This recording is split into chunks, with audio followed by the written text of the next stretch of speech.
Hello বন্ধুরা, আমার চ্যানেলে আপনাদের অনেক অনেক ওয়েলকাম। যারা আমার পেজটি এখনো ফলো করেননি তো আশা করি ফলো করবেন আর আমার পেজের পাশে সবসময় থাকবেন। আজ চলে এসেছি নতুন রেসিপির সাথে, একদম অন্যরকম মাংসের রেসিপি। আজকে বানাচ্ছি ধনিয়া চিকেন।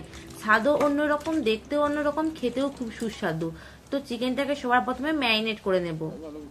দিয়ে দিচ্ছি গোলমরিচের গুঁড়ো, দিয়ে দিলাম চিকেন মশলা, দিয়ে দিলাম জিরে গুঁড়ো, হাফ চামচ ধনে গুঁড়ো, সামান্য গরম মশলা, দিয়ে দিচ্ছি এখানে একটা অর্ধেক পাতিলেবু।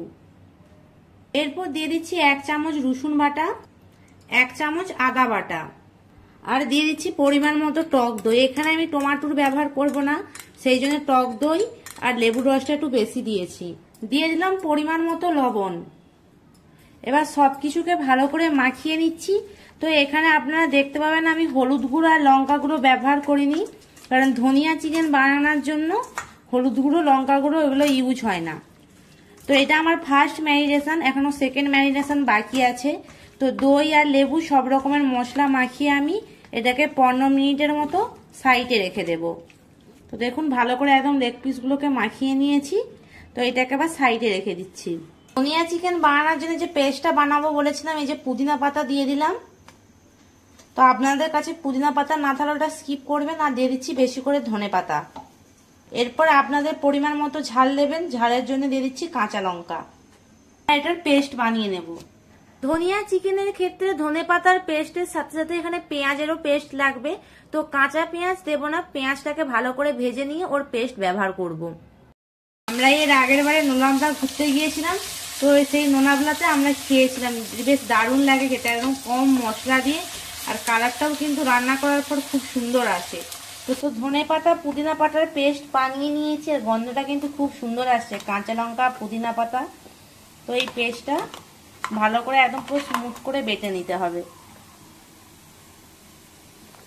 পেঁয়াজগুলোকে লাল লাল করে ভেজে নিয়েছি, এবার এটার পেস্ট বানিয়ে নেব।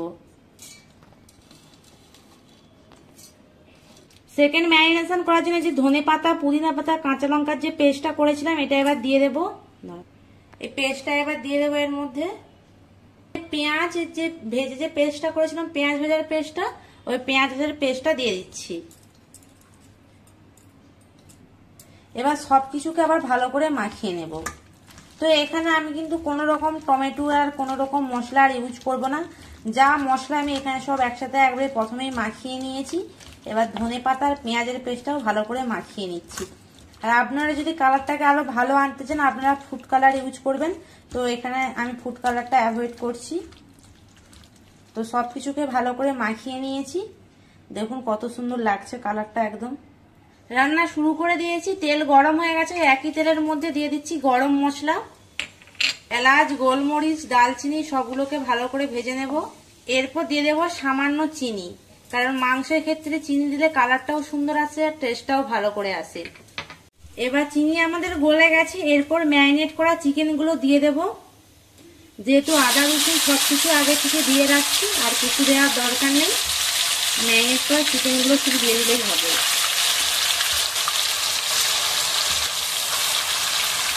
এরপর যে বাকি মশলাগুলো ওইগুলো কিন্তু এর মধ্যে দিয়ে দেবো। চিকেনটাকে দেখুন ভালো করে মিশিয়ে নিয়েছি। এবার এতে আমি কিন্তু আর কোনো জল দেব না, চিকেনটাকে ঢাকা দিয়ে দিয়ে ভালো করে রান্না করে নেব।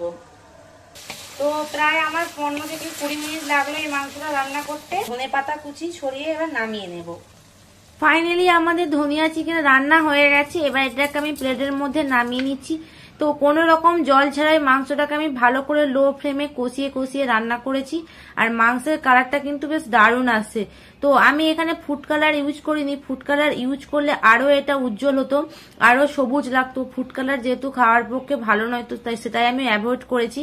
তো আমার ভিডিওটা যদি আপনাদের ভালো লাগে প্লিজ লাইক শেয়ার করবেন। আর অনেকে আমার ভিডিও দেখেন কিন্তু লাইক শেয়ার করেননি, প্লিজ আমার পাশে থাকবেন। আজকের মতো টাটা।